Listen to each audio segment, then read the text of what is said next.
ময়মনসিংহের হালুয়াঘাট ধারা বাজারে রাস্তার দুপাশে থাকা অবৈধ দোকানপাট উচ্ছেদ করেছেন উপজেলা প্রশাসন।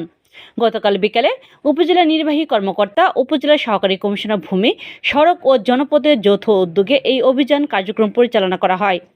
উচ্ছেদ অভিযানে খুশি পথচারী ও স্থানীয়রা। তারা জানান, রাস্তার দুপাশে অবৈধ দোকানপাট থাকায় যানজট ছিল যেন দীর্ঘদিনের সাথে। পথচারী, স্কুল কলেজের শিক্ষার্থীরা চরম দুর্ভোগ পোহাতে হতো। যানবাহনে ঘন্টার পর ঘন্টা রাস্তার ওপরে আটকে থাকতে হতো। হালুয়াঘাট বাজার সহ বিভিন্ন রাস্তার ওপর অবৈধ দোকানপাট উচ্ছেদ অভিযান অব্যাহত থাকবে বলে জানান উপজেলা নির্বাহী কর্মকর্তা আলিনুর খান। এ সময় পুলিশ প্রশাসন সহ উপজেলার অন্যান্য কর্মকর্তাগণ উপস্থিত ছিলেন।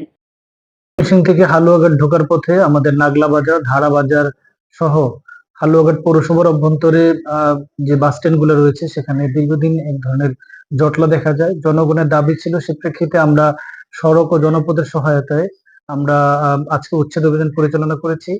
আমাদের লক্ষ্য হচ্ছে প্রতিনিয়তই এ ধরনের উচ্ছেদ অভিযান কন্টিনিউ করা। আমরা চাই যে সড়কের দুই পাশে যেন কোনোভাবেই অবৈধ দখলদাররা দখল করতে না পারে এবং নির্বিঘ্নে যানবাহন চলাচল করতে পারে।